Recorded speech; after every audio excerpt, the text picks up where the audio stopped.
சுபி குழுவில் இணைந்துள்ள ஆசிரியர்கள் அனைவருக்கும் வணக்கம். ஆசிரியர்களே, தற்பொழுது நாம் காண இருக்கக்கூடிய பகுதியானது ஆசிரியர் தேர்வு வாரியம் டிஆர்பி அறிவித்திருக்கக்கூடிய தேர்வானது, அறிவிக்கக்கூடிய தேர்வு. சரிங்களா? நவம்பர் மாதத்துல இந்த தேர்விற்கான நோட்டிபிகேஷன் இருந்து உங்களுக்கு அடுத்த ஆண்டு 2026 மார்ச்ல எக்ஸாம் நடத்துவதாக டிஆர்பியோட டென்டேட்டிவ் ஆனுவல் பிளான்ல கொடுத்திருக்கக்கூடிய தேர்வு பிஇஓ எக்ஸாம், வட்டார கல்வி அலுவலர் தேர்வு. ஸோ இந்த தேர்விற்கு நம்முடைய சுபைக்குழுவின் சார்பாக பயிற்சி வகுப்புகள், மாதிரி தேர்வுகள், study material, question bank, so ஒவ்வொன்றுமே நம்ம உங்களுக்கு தயார் பண்ணி கொரியர் அனுப்பிக்கிட்டு இருக்கோம். அதில் பயிற்சி வகுப்புகள் முதல்ல உங்களுக்கு இந்த பிஇஓ எக்ஸாம் சொல்லி எடுத்துக்கிற பட்சத்தில் உங்களுக்கான சிலபஸ், ஸோ சிலபஸில் வந்து பார்த்தீங்கன்னா மேக்சிமம் எல்லா பாடத்தையுமே இணைத்து தான் நீங்கள் படிக்கிற மாதிரி இருக்கும். ஸோ அதில் வந்து பார்த்தீங்கன்னா ஃபஸ்ட்டு உங்களுக்கு கோர் சப்ஜெக்ட்னு சொல்லி கொடுத்துருக்குறாங்க. ஃபஸ்ட்டு கொடுத்துருக்கக்கூடியது கோர் சப்ஜெக்ட். இந்த கோர் சப்ஜெக்டில் யூனிட் 1ல் இருக்கக்கூடியது தமிழ், யூனிட் 2ல் வந்து பார்த்தீங்கன்னா இங்கிலீஷ், யூனிட் 3ல் வந்து மேத்தமெட்டிக்ஸ். சரிங்களா? ஸோ அடுத்து சயின்ஸ் டிபார்ட்மெண்ட், சோசியல் டிபார்ட்மெண்ட்டு உங்களுக்கு வந்து எல்லாத்தையுமே நீங்கள் படிக்கிற மாதிரி இருக்கும். இது கோர் சப்ஜெக்ட். இதில் டோட்டலாக 110 வினாக்கள் கேட்குறாங்க. அடுத்து வந்து பார்த்தீங்கன்னா ஜிகே. ஸோ இதில் வந்து பார்த்தீங்கன்னா 10 வினாக்கள் கேட்குறாங்க. அதே மாதிரி சைல்டு டெவலப்மெண்ட் அண்ட் பெடகாட்சி, உங்களுக்கு சைக்காலஜியில் 30 வினாக்கள், டோட்டலாக 150 வினாக்கள் இருக்கு. இதில் இந்த கோர் சப்ஜெக்ட்ல முதல் சப்ஜெக்டா இருக்கக்கூடியது தமிழ். ஸோ அந்த தமிழ்ல நம்ம என்ன செய்ய போறோம், பயிற்சி வகுப்புகள் கொடுக்குறோம். தமிழ் முடிந்த பிறகு ஒவ்வொரு பாடத்திற்குமே உங்களுக்கு டோட்டலா 150 மதிப்பெண்ணுக்குமே நம்ம என்ன செய்ய போறோம், பயிற்சிகள் உங்களுக்கு கொடுக்க போறோம். இந்த பயிற்சியை பொறுத்த வரைக்கும் உங்களுக்கு டாபிக் வைஸாக இருக்கும். ஸோ இதை முழுமையாக நீங்கள் பயன்படுத்துகிற பட்சத்தில் வேற எதையுமே பார்க்க வேண்டியது கிடையாது. அந்த அளவிற்கு ஒவ்வொன்றையுமே நம்ம என்ன செய்கிறோம், இங்கே உருவாக்கி கொடுத்துருக்கோம். சுபைக்குழுவினுடைய இந்த பயிற்சி, அதே மாதிரி ஸ்டடி மெட்டீரியல், கொஸ்டின் பேங்க், அதோட உங்களுக்கான டெஸ்ட் பேஜ், இதை நீங்கள் ஃபாலோ பண்ணுற பட்சத்தில் வேற எதையுமே பார்க்க வேண்டியதில்லை. உங்களுக்கான வினாக்கள் இதுக்குள்ளே இருக்குங்கிறத ஆசிரியர்களுக்கு உறுதி அளித்து கூறுறோம். அதுல முதல் பயிற்சி வகுப்புல சங்க இலக்கியம் அந்த பகுதியில சங்க காலம்னா என்னங்கிறத தொகுத்து கொடுத்திருந்தோம். ஸோ இந்த இரண்டாவது பயிற்சி வகுப்புல சங்க இலக்கியங்கள், சங்க இலக்கியங்கள்னு சொல்லும் பொழுது 8 தொகையும் 10 பாட்டும், இந்த 8 தொகை 10 பாட்டு, இது வந்து பாத்தீங்கன்னா சங்க இலக்கியங்களாக அறியப்படுகிறது. இந்த சங்க இலக்கியங்கள்ல இந்த 8 தொகையும் 10 பாட்டும் எவ்வாறு தொகுத்துள்ளனர், இந்த தொகுப்பு முறையை நம்ம ஃபர்ஸ்ட் பார்க்க போறோம்.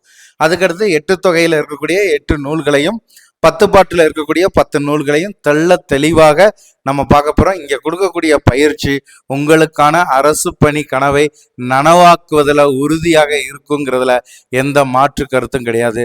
சுபைக்குழு ஆசிரியர்கள் இந்த வாய்ப்பை சிறந்த முறையில் பயன்படுத்திக்கோங்க. ஸோ முதல்ல வந்து பார்த்தீங்கன்னா 8 தொகை நூல்கள், ஃபர்ஸ்ட் நம்ம பார்க்கக்கூடியது 8 தொகை நூல்கள். இந்த 8 தொகை நூல்கள்ல வந்து பாத்தீங்கன்னா, ஸோ ஃபர்ஸ்ட் வந்து பாத்தீங்கன்னா 8 நூல்கள், 8 தொகை நூல்கள்னாலே 8 நூல்கள். ஸோ இதற்கு பாடல் இருக்கு. நற்றிணை, நல்ல குறுந்தொகை, ஐங்குறுநூறு, ஒற்ற 10 ஓங்கு பரிபாடல், கற்றறிந்தார் ஏத்தும் கலியோடு அகம்புறம் என திறத்த 8 தொகை சொல்லி 8 தொகை நூல்கள்னா என்னங்கிற இந்த பாடல் இருக்கு. ஸோ இந்த 8 தொகை நூல்கள்ல முதல்ல வந்து பாத்தீங்கன்னா அந்த தொகை நூல் எது, ஸோ அடுத்து அந்த நூலை தொகுத்தவர், தொகுப்பித்தவர், அதே மாதிரி அதுல இருக்கக்கூடிய குறிப்புகள், பாடல் அடிகள். ஸோ இதுதான் வந்து பார்த்தீங்கன்னா இந்த தொகுப்பு முறையில் நம்ம பார்க்கக்கூடியது. ஸோ 8 தொகையில் முதல்ல நம்ம பார்க்கக்கூடியது அகநானூறு. சரி, ஸோ இதில் இந்த 8 தொகை பிரிப்பு சொல்லி பார்க்கும்போது அகம், புறம், அதே மாதிரி அகமும் புறமும் பிரிச்சிருப்போம். அகநூல்கள், அகம் சொல்லி பார்க்கும் பொழுது 5 நூல்கள் இருக்கும். புறம் நூல்கள் வந்து பார்த்தீங்கன்னா 2 நூல்கள், அகமும் புறமும் வந்து பார்த்தீங்கன்னா கலந்தது ஒரு நூல். சரியா? ஸோ மொத்தம் 8 நூல். முதல்ல வந்து பார்த்தீங்கன்னா இருக்கக்கூடியது அகநானூறு. ஸோ அகநானூறு என்பது அகத்திணை பற்றியது. ஸோ இந்த அகநானூற்றிற்கு வழங்கக்கூடிய வேறு பெயர்கள் என்ன, அகப்பாட்டு, நெடுந்தொகை என்று அழைக்கப்படக்கூடியது இந்த அகநானூறு. ஸோ இந்த அகநானூரை தொகுத்தவர் மதுரை உப்பூரி குடிக்கிலார் மகனார் உருத்திர சன்மர். அகநானூறு. அகநானூறு என்பது மதுரை உப்பூரி குடிக்கிலார் மகனார் உருத்திர சன்மர் தொகுத்தவர் சொல்லி பார்க்கும் பொழுது மேக்சிமம் இந்த தொகுத்தவர்ல புலவர்கள் பெயர் இருக்கும். தொகுப்பித்தவர் சொல்லும்போது அந்த நூலை தொகுப்பதற்கு உதவி புரிந்தவர், பொருள் உதவி கொடுத்தவர், இது ஒரு மன்னனாக இருக்கும். மெயினா இதை தெரிஞ்சுக்கோங்க. அகநானூறு. அகம் என்பது உள்ளம். உள்ளம் எப்பொழுதுமே உறுத்தி கொண்டே இருக்கும்ங்கிறத ஞாபகம் வச்சுக்கிட்டீங்கன்னா உங்களுக்கு மதுரை உப்பூரி கிளார் உப்பூரி குடிக்கிலார் மகனார் உருத்திர சன்மர், இது அகநானூரை தொகுத்தவர். தொகுப்பித்தவர் பாண்டியன் உக்கிர பெருவழுதியான். சரியா? உக்கிரம் உள்ளம், அகம் உள்ளம், ரெண்டுமே மேட்சிங் ஆயிருது. அப்ப தொகுத்தவர் தொகுப்பித்தவர் பார்த்தாச்சு. இந்த பாடல் அடிகள் எத்தனை? இந்த அகநானூரினுடைய பாடல் அடிகளானது 13 முதல் 31 வரை இருக்கக்கூடியது. ஸோ அதனாலதான் இது நெடிய அடிகளை உடையதால் நெடுந்தொகை என்றும் அழைக்கப்படுது. அப்ப பாடல் அடிகள் 13 முதல் 31 வரை 142 புலவர்கள் இந்த அகநானூற்றில பாடல்கள் எழுதியுள்ளனர். ஏன்னா தொகை நூல்னா என்னன்னா பல்வேறு காலங்கள்ல பல்வேறு புலவர்கள் பாடிய நூல்களை தொகுப்பது. அதனால இந்த அகநானூறு என்பது 142 புலவர்கள் பாடிய பாடல்களின் தொகுப்பு. அப்ப இந்த அகநானூறுல எத்தனை பாடல்கள் இருக்குன்னா 400 பாடல்கள் இருக்கு. கடவுள் வாழ்த்து 1, மொத்தம் 401 பாடல்கள். 400, கடவுள் வாழ்த்து 1 சேர்த்து 401. இந்த அகநானூற்றினுடைய கடவுள் வாழ்த்து யார் மீது பாடப்பட்டுள்ளது? சிவன் மீது பாடப்பட்டுள்ளது. சரியா? சோ அதே மாதிரி பாத்தீங்கன்னா பாரதம் பாடிய பெருந்தேவனார். சோ இது பாத்தீங்கன்னா இந்த அகநானூறு வரக்கூடியது. சோ பொதுவா பாத்தீங்கன்னா இந்த தொகை நூல்கள்ல தொகுத்தவர் தொகுப்பித்தவர் குறிப்பு, அதே மாதிரி பாத்தீங்கன்னா பாடல், இந்த கடவுள் வாழ்த்து பாடியவர் பாரதம் பாடிய பெருந்தேவனார், சிவன் மீது பாத்தீங்கன்னா கடவுள் வாழ்த்து பாடப்பட்டுள்ளது இந்த அகநானூற்றில். சோ அடுத்து இரண்டாவதாக இருக்கக்கூடியது ஐங்குறுநூறு. அகநானூறு பார்த்தாச்சு. அடுத்து இரண்டாவதாக இருக்கக்கூடியது ஐங்குறுநூறு. சோ இந்த ஐங்குறுநூறு என்பது அகத்திணை சார்ந்தது. புலத்துறை முற்றிய கூடலூர் கிளார் தொகுத்தவர் தொகுப்பித்தவர் யானை கச்சை மாந்தரன் சேரல் இரும்புரை. அப்ப 500 500 காலம் வாழ்ந்தவர்கள் எப்படி இருக்கும்? எல்லாமே முற்றி போய் கிழவரா இருப்பாங்க. சரிங்களா? சோ அதை ஞாபகம் வச்சுக்கோங்க. அப்ப 500 என்பது அகத்திணை சார்ந்தது. புலத்துறை முற்றிய கூடலூர் கிளார் 500 தொகுத்தவர் தொகுப்பித்தவர் யானை கச்சாய் மாந்தரன் சேரல் இரும்பறை. இந்த 500 பாடல் ஒவ்வொரு திணைக்கும் 100 பாடல்கள் வீதம் 5 திணைக்கு 500 பாடல்களானது காணப்படும். ஒவ்வொரு திணைக்கும் குறிஞ்சி முல்லை மருதம் நெய்தல் பாலை என்று 5 திணைக்கும் பாத்தீங்கன்னா உங்களுக்கு டோட்டலா 100 பாடலாக 500 பாடல்கள் இருக்கும்.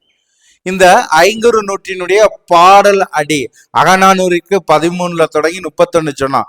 சோ இந்த ஐங்குறுநூற்றுல 3 அடி முதல் 6 அடி வரை பாடல்கள் காணப்படும். மொத்தம் 5 திணை 100 பாடல் 500 பாடல். இது கடவுள் வாழ்த்து சிவன் மீது பாரதம் பாடிய பெருந்தேவனார். அடுத்த பகுதி கலித்தொகை மூன்றாவதாக இருக்கக்கூடியது. இதுவும் அகம் சார்ந்தது. கலித்தொகை தொகுத்தவர் நல்லந்துவனார். சோ தொகுப்பித்தவர் பெயர் தெரியவில்லை. இந்த கலித்தொகையில திணைக்கு பாத்தீங்கன்னா என்ன 5 திணைக்கும் கலிப்பாவால் அமைந்த பாடல்கள் உள்ளன. மொத்தம் 150 பாடல்கள் இருக்கும். கலிப்பாவினுடைய கலித்தொகையினுடைய பாடல் அடி 11 முதல் 80 வரை காணப்படக்கூடியது. 5 திணைக்கும் கலித்தொகையில இருக்கும். குறிஞ்சி களி, முல்லை களி, நெய்தல் களி, மருதங்களி. சரியா? சோ இந்த மாதிரி 5 திணைக்கும் பாத்தீங்கன்னா பாடல்கள் இருக்கும். மொத்த பாடல்கள் 150. பாடல் அடி 11 முதல் 80 வரை காணப்படக்கூடியது. கடவுள் வாழ்த்து சிவன். அடுத்த பகுதி குறுந்தொகை. சரியா? இந்த குறுந்தொகையும் அகம் சார்ந்தது. சோ குறுந்தொகையை தொகுத்தவர் பூரிக்கோ தொகுப்பித்தவர் பெயர் தெரியவில்லை. சோ இந்த குறுந்தொகையினுடைய பாடல் அடி 4 முதல் 8 வரை இருக்கக்கூடியது. 205 புலவர்கள் குறுந்தொகையினுடைய பாடல்கள் பாடியுள்ளார்கள். இந்த குறுந்தொகையில 400 பாடல்கள் இருக்கும். ஒரு பாடல் கடவுள் வாழ்த்து. குறுந்தொகையினுடைய கடவுள் வாழ்த்து முருகன் மீது பாடப்பட்டுள்ளது. ஸோ அப்போ முதல்ல பார்த்தீங்கன்னா அகநானூறு, குறுந்தொகை, கலித்தொகை, அகநானூறு, ஐங்குறுநூறு, கலித்தொகை, குறுந்தொகை 4 அகம் சார்ந்த நூல்களை நம்ம பார்த்தாச்சு. ஸோ அடுத்தபடியாக பார்க்கக்கூடிய பகுதி நற்றிணை. அடுத்து பார்க்கக்கூடியது நற்றிணை. இந்த நற்றிணையும் அகம் சார்ந்தது. மொத்தம் அகத்துல பார்த்தீங்கன்னா 5 நூல்கள் சொல்லியிருந்தோம். இது 5வது நூல். நற்றிணை தொகுத்தவர் பெயர் தெரியவில்லை. தொகுப்பித்தவர் பன்னாடு தந்த பாண்டியன் மாறன் வழுதி. நற்றிணை தொகுத்தவர் பெயர் தெரியவில்லை. தொகுப்பித்தவர் பன்னாடு தந்த பாண்டியன் மாறன் வழுதி. ஸோ இந்த நற்றிணையினுடைய பாடல் அடின்னு பார்த்தீங்கன்னா 9 அடி முதல் 12 அடி வரை இருக்கக்கூடியது. 192 புலவர்கள் நற்றிணையில பாடல்கள் பாடியுள்ளனர். இந்த நற்றிணையினுடைய மொத்த பாடல்கள் சொல்லும் பொழுது 400 பாடல்கள். ஒரு பாடல் கடவுள் வாழ்த்து திருமால் மீது பாரதம் பாடிய பெருந்தேவனார். ஸோ திருமால் மீது பாடப்பட்டுள்ளது கடவுள் வாழ்த்து. அப்ப இந்த அகம் சார்ந்த நூல்கள் சொல்லி எடுத்துக்கிற பொழுது 5 நூல்கள் இருக்குது. ஸோ முதல்ல இருக்கக்கூடியது பாத்தீங்கன்னா அகநானூறு. தொகுத்தவர் தொகுப்பித்தவர் பாடல் அடி. மொத்தம் எத்தனை புலவர்கள் பாடியுள்ளனர், அதுல மொத்தம் எத்தனை பாடல்கள் கடவுள் வாழ்த்து பாடியவர், கடவுள் வாழ்த்து யார் மீது பாடப்பட்டது. முதல் அகம் சார்ந்த நூல் அகநானூறு. 2வது ஐங்குறுநூறு, 3வது கலித்தொகை, 4வது குறுந்தொகை, 5வது நற்றிணை. ஸோ இதை முழுவதுமே அப்படியே நீங்க என்ன செஞ்சுக்கோங்க, குறிப்பெடுத்துக்கோங்க. ஸோ அடுத்த பகுதி பார்த்தீங்கன்னா புறம் சார்ந்த நூல்கள். ஸோ இந்த புறம் சார்ந்த நூல்கள் சொல்லி எடுத்துக்கும் போது இந்த புற நூல்கள்ல என்னென்ன நூல்கள் வருது. ஸோ நல்லா கவனிங்க. மொத்தம் 8 நூல்கள். 8 நூல்கள்ல 5 நூல்கள் பாத்தீங்கன்னா அகம் சார்ந்தது. அப்ப புறம் சார்ந்த நூல்கள் சொல்லி பாத்தீங்கன்னா 2 நூல்கள். சோ இந்த புறநூல்கள். சரியா? சோ அதுல முதல்ல இருக்கக்கூடியது பதிற்று 10. சரியா? பதிற்று 10 முதல் நூல் பதிற்று 10. சோ இதை தொகுத்தவர் தொகுப்பித்தவர் பெயர் தெரியவில்லை. சோ இந்த பதிற்று 10 என்பதற்கு இன்னியும் சிறப்புகள் சொல்லி பார்க்கும்போது 10 சேர மன்னர்கள் மீது 10 புலவர்கள் பாடிய 10 பாடல்கள் முறையே 100 பாடல்கள் உள்ளடக்கியது தான் இந்த பதிற்று 10. சரியா? சோ இந்த பதிற்று 10 சொல்லும்போது சேர மன்னர்களினுடைய புகழை பாடுவதாக அமையப்பட்டுள்ள நூல். தொகுத்தவர் தொகுப்பித்தவர் பெயர் தெரியவில்லை. ஒவ்வொரு 10லுமே ஒவ்வொரு அரசருக்கும் 10 பாடல்கள் வீதம். மொத்தம் பாத்தீங்கன்னா 100 பாடல்கள். சரியா? சோ இதுல பாடல் அடிகள் என்ன சொல்லி பாத்தீங்கன்னா 8 முதல் 57 அடிகளை உடையது பதிற்று 10. 8 முதல் 57 அடிகளை உடையது. இந்த பதிற்று 10ல முதல் 10 சரிங்களா, முதல் 10 கிடைக்கப்படவில்லை. இறுதி 10 கிடைக்கப்படவில்லை. சோ அப்ப 20 10கள் கிடைக்கவில்லை. மீது 8 10கள் கிடைத்துள்ளது. அப்ப 80 பாடல்கள் கிடைத்துள்ளன. 2வது 10லிருந்து 9வது 10 வரைக்கும் கிடைத்திருக்கிறது. முதல் 10ம் இறுதி 10ம் கிடைக்கவில்லை. இது புறநூல்கள்ல முதலாவதாக இருக்கக்கூடிய பதிற்று 10. சரியா? சோ அடுத்த பகுதி பாத்தீங்கன்னா புறநானூறு. சரியா? இது புறநூல் வகையை சார்ந்தது. புறநானூறு 2வது நூல். இது தொகுத்தவர் பெயர் தெரியவில்லை, தொகுப்பித்தவர் பெயரும் தெரியவில்லை. 157 புலவர்களின் பாடல்களானது இந்த புறநானூற்றில் காணப்படுகிறது. அப்ப புறநானூற்றில் பாடல் பாடிய புலவர்களின் எண்ணிக்கை எவ்வளவு சொல்லி கேட்டாங்கன்னா 157 புலவர்கள் பாடியுள்ளனர். சோ இது புறத்திணை பாடல்களை உள்ளடக்கியது. 4 அடி முதல் 40 அடி வரை புறநானூற்றின் பாடல்கள் காணப்படும். மொத்தம் 400 பாடல்கள். இதனுடைய கடவுள் வாழ்த்து சிவன் மீது பாடப்பட்டுள்ளது. ஸோ அப்ப 2 புறநூல்கள் பார்த்தாச்சு. அப்ப மீது இருக்கக்கூடியது ஒன்றே ஒன்று, அகமும் புறமும் சேர்ந்தது. இந்த அகமும் புறமும் சேர்ந்த 8 தொகை நூலானது பரிபாடல் ஆகும். இந்த பரிபாடலுக்கு வழங்கக்கூடிய வேறு பெயர்கள் என்ன சொல்லி கேட்டாங்கன்னா, பரிபாட்டு, தொகுத்தவர் தொகுப்பித்தவர் பெயர் தெரியவில்லை. 134 புலவர்கள் இந்த பரிபாடல்ல பாடல்கள் பாடியுள்ளனர். ஸோ மொத்தம் பாத்தீங்கன்னா இந்த பரிபாடல் சொல்லும் பொழுது 70 பாடல்கள் இருந்ததாகவும் 22 பாடல்களே கிடைக்கப்பட்டுள்ளது. இந்த 22 பாடல்கள்ல திருமால் மீது பாடப்பட்டுள்ள பாடல் 8 பாடல்கள். அதே மாதிரி பாத்தீங்கன்னா மொத்தம் 70 பாடல்கள். இந்த 70 பாடல்கள்ல திருமால் மீது பாடப்பட்டுள்ள பாடல்கள் 8. அதே மாதிரி செவ்வேல் மீது, அதாவது கொற்றவை மீது பாடப்பட்டது 31. ஸோ அதுக்கடுத்து பாத்தீங்கன்னா வையை மீது, மதுரை மீது சொல்லி மொத்தம் பாத்தீங்கன்னா 70 பாடல்கள் பாடப்பட்டுள்ளன. இதுல 22 பாடல்கள் கிடைக்கப்பட்டுள்ளது. ஸோ மெயினா பார்த்துக்கோங்க. ஸோ 8 பாடல்கள் திருமால் மீது, செவ்வேல் மீது 31.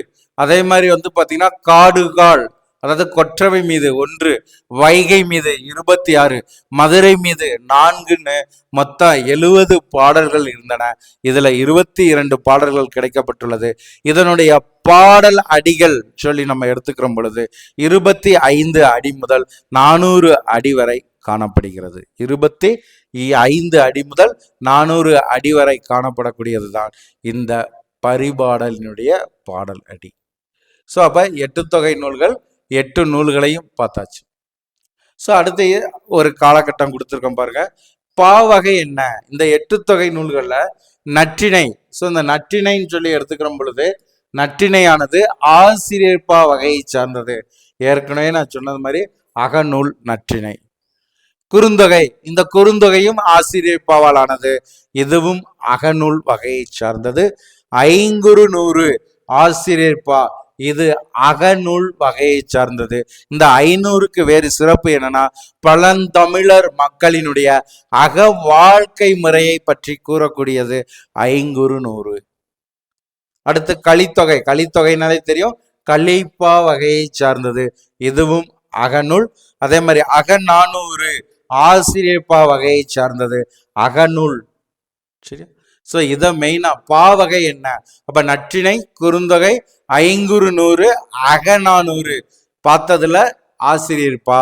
கலித்தொகை கலிப்பா வகையை சார்ந்தது. கலித்தொகையானது கலிப்பா வகையை சார்ந்தது. சரியா? ஸோ அடுத்து பாருங்க, 10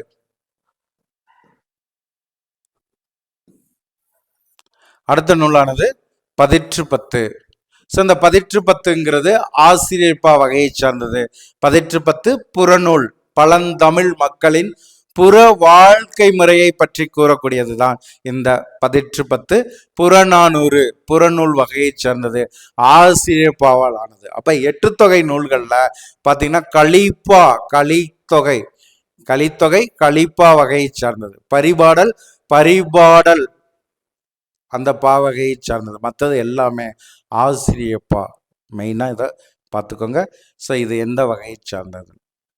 ஸோ அடுத்து பாருங்க, இதனுடைய வேறு சிறப்புகள் என்ன? ஏன்னா 8 தொகை நூல்களும் 10 பாட்டும் சங்ககால நூல்கள். இது மேல் கணக்கு நூல்கள் என்று அழைக்கப்படுது. அதுல இந்த மேல் கணக்கு நூல்ல முதலில் தொகுக்கப்பட்டது நற்றிணை.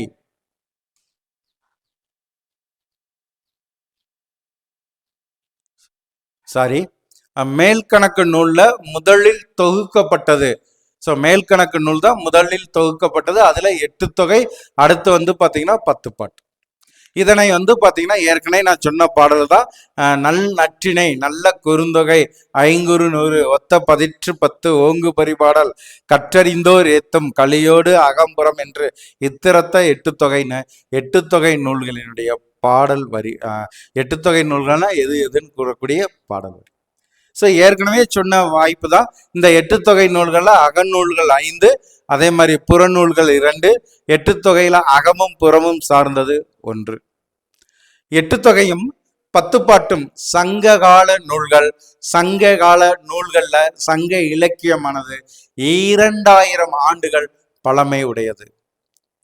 இந்த எட்டு தொகையானது எண் பெருந்தொகை எனவும் வழங்குவர். எட்டு தொகை நூல்கள்ல காலத்தால் முந்தியது எது சொல்லி கேட்டாங்கன்னா புறநானூறு. எட்டு தொகை நூல்கள்ல காலத்தால் பிந்தியது எது பரிபாடல் கலித்தொகை. எட்டு தொகை நூல்கள்ல முதலாக தொகுக்கப்பட்ட நூல் எதுனா குறுந்தொகை. ஸோ இது எட்டு தொகை நூல்கள் பற்றிய செய்திகள். அடுத்து பாடல்கள். பத்துப்பாட்டு. இந்த பத்துப்பாட்டு சொல்லி எடுத்துக்கும் போது இதுவுமே அந்த முறையில பிரிச்சிருக்காங்க. அகம் புறம், அகமும் புறமும் சார்ந்ததுன்னு. அதுல பாத்தீங்கன்னா 8 நூல்கள், 5, 2, 1. இதுல 10 நூல்கள். அப்ப அகநூல்கள் 3, புறநூல்கள் 6, அகமும் புறமும் சார்ந்தது 1. இந்த பத்துப்பாட்டு நூல்கள்ல அகநூல்கள் 3 சொன்னா, புறநூல்கள் 6, அகமும் புறமும் சார்ந்தது 1ன்னு நான் சொல்லியிருந்தேன். சரிங்களா? ஸோ அது என்னென்னது அப்படியே ஒரு காலகட்டம் கொடுத்துருக்குறோம். ஸோ அதனுடைய நூலாசிரியர், பாடல்கள் கொடுத்துருக்கோம். அப்படியே பாருங்க. அகநூல்கள் 3 நூல்கள் சொன்னேன். 3 நூல்கள்ல முதல்ல இருக்கக்கூடிய நூல் எதுனா குறிஞ்சி பாட்டு, முல்லைப்பாட்டு, பட்டினப்பாலை. இது 3மே அகநூல் சார்ந்தது. இந்த குறிஞ்சி பாட்டை பாடியவர் கபிலர். 261 பாடல் அடிகளை உடையது. முல்லைப்பாட்டு பாடியவர் நப்பூதனார். 103 பாடல் அடிகளை உடையது. 10 பாட்டுல மிக குறைந்த பாடல் அடிகளை உடைய நூல் எதுனா அந்த முல்லைப்பாட்டு. 3வது பட்டினப்பாலை உருத்திரங்கண்ணனார் பாடியது. 301 பாடல் அடிகளை உடையது. இந்த வினா BGTRB 2025 தமிழ்ல கேட்டிருந்தாங்க. சரிங்களா? ஸோ 301 பாடல் அடிகளை உடைய 10 பாட்டு நூல் எதுனா பட்டினப்பாலை. அப்ப அகநூல்கள் என்பது 3: குறிஞ்சிப்பாட்டு, முல்லைப்பாட்டு, பட்டினப்பாலை. குறிஞ்சிப்பாட்டின் ஆசிரியர் கபிலர். 261 பாடல் அடிகளை உடையது. முல்லைப்பாட்டு நூலின் ஆசிரியர் நப்பூதனார். 103 பாடல் அடிகளை உடையது. பட்டினப்பாலை என்பது உருத்திரங்கண்ணனார் பாடியது. 301 பாடல்கள். அடுத்து புறநூல்கள். புறநூல்கள் நான் ஏற்கனவே சொன்னேன் 6 நூல்கள். இந்த 6 நூல்கள் புறநூல்கள். இந்த 6 நூல்கள்ல முதலாவதாக இருக்கக்கூடியது திருமுருகாற்றுப்படை. இதற்கு வழங்கக்கூடிய வேறு பெயர் என்னன்னா புலவராற்றுப்படை. அப்படியே குறிப்பெடுத்துக்கோங்க. திருமுருகாற்றுப்படைக்கு வழங்கக்கூடிய வேறு பெயர் புலவராற்றுப்படை. நக்கீரர் இதனுடைய ஆசிரியர். 317 பாடல் அடிகளை உடையது. அடுத்து பொருணர் ஆற்றுப்படை. முடத்தாம கண்ணியர் பாடியது. 248 பாடல் அடிகளை உடையது. பெரும்பானாற்றுப்படை கடியலூர் உருத்திரங்கண்ணனார் பாடியது. 500 பாடல் அடிகளை உடையது. சிறுபானாற்றுப்படை நல்லூர் நத்தனார் பாடியது. 269 பாடல் அடிகளை உடையது.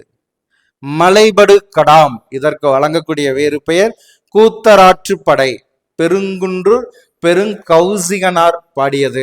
583 பாடல் அடிகளை உடையது. அடுத்தது மதுரை காஞ்சி மாங்குடி மருதனார் பாடியது. 782 பாடல் அடிகளை உடையது. இந்த 10 பாட்டு நூல்கள்ல அதிக பாடல் அடிகளை கொண்ட நூல் எதுனா மதுரை காஞ்சி. 782 பாடல் அடிகளை உடையது. அடுத்து அகமும் புறமும் கலந்த நூல் ஒன்றே ஒன்று நெடுநல்வாடை. நக்கீரர் பாடியது. 188 பாடல் அடிகளை உடையது. ஸோ இந்த 10 பாட்டு நூல்கள்ல வேறு சிறப்புகள் என்ன சொல்லி பார்த்தீங்கன்னா 99 வகையான மலர்களை குறிப்பிடக்கூடிய நூல் 10 பாட்டு நூலானது குறிஞ்சி பாட்டு. வறுமை நிலையை குறிப்பிடக்கூடிய 10 பாட்டு நூலானது சிறுபானாற்றுப்படை. அகமா புறமா என கூற இயலாத நூல் நெடுநல்வாடை. இந்த 10 பாட்டுல பெரிய நூல்னா மதுரை காஞ்சி 782 பாடல் அடிகளையும், 10 பாட்டுல சிறிய நூலானது முல்லைப்பாட்டு 103 பாடல் அடிகளையும் உடையது. ஸோ ஏற்கனவே இது நான் உங்களுக்கு அதை எக்ஸ்பிளைன் பண்ணும் போதே சொல்லியிருந்தேன். ஸோ இருந்தாலும் திருப்பி ஞாபகத்துக்கு சொல்றேன், ஞாபகம் வச்சுக்கோங்க. பெரும்பானாற்றுப்படை இதற்கு வழங்கக்கூடிய மறுபெயர் என்னன்னா பாணராற்றுப்படை. ஸோ இந்த 10 பாட்டு நூல்கள்ல 2 நூல்கள் பாடியவர்கள் யார்? நக்கீரர். இவர் திருமுருகாற்றுப்படையையும் நெடுநல் வாடையையும் பாடியவர். அடுத்து கடியலூர் உருத்திரங்கண்ணனார். இவர் பெரும்பானாற்றுப்படையையும் பட்டினப்பாலையையும் பாடியவர். இந்த 10 பாட்டுல காலத்தால் பிந்திய நூல் எதுனா திருமுருகாற்றுப்படை.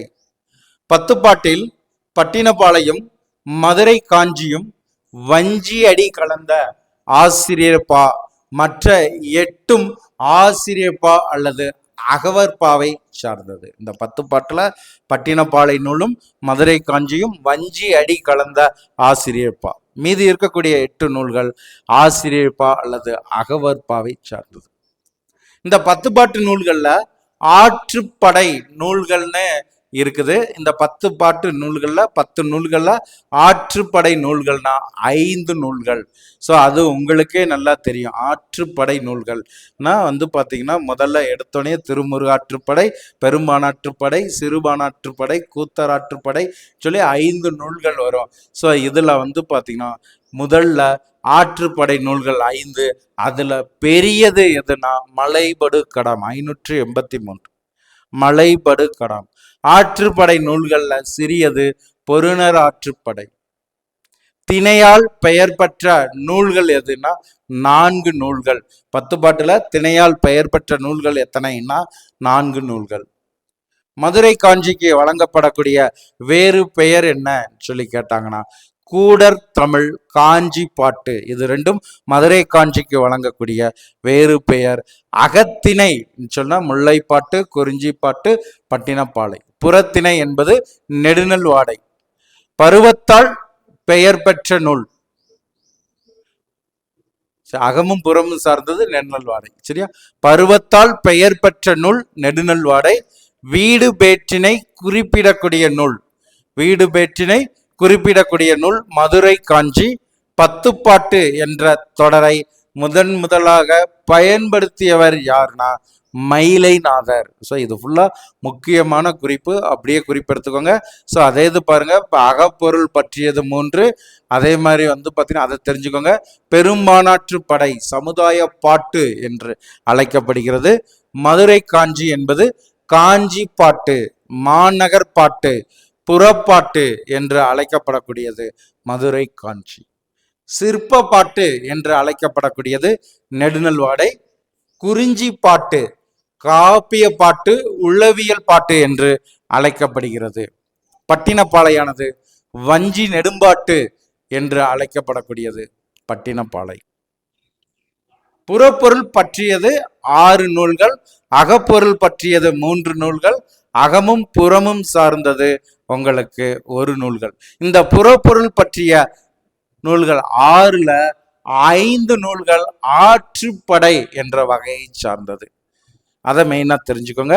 அடுத்து அகமும் புறமும் சார்ந்தது ஒன்றே ஒன்று, அது நெடுநல் வாடை.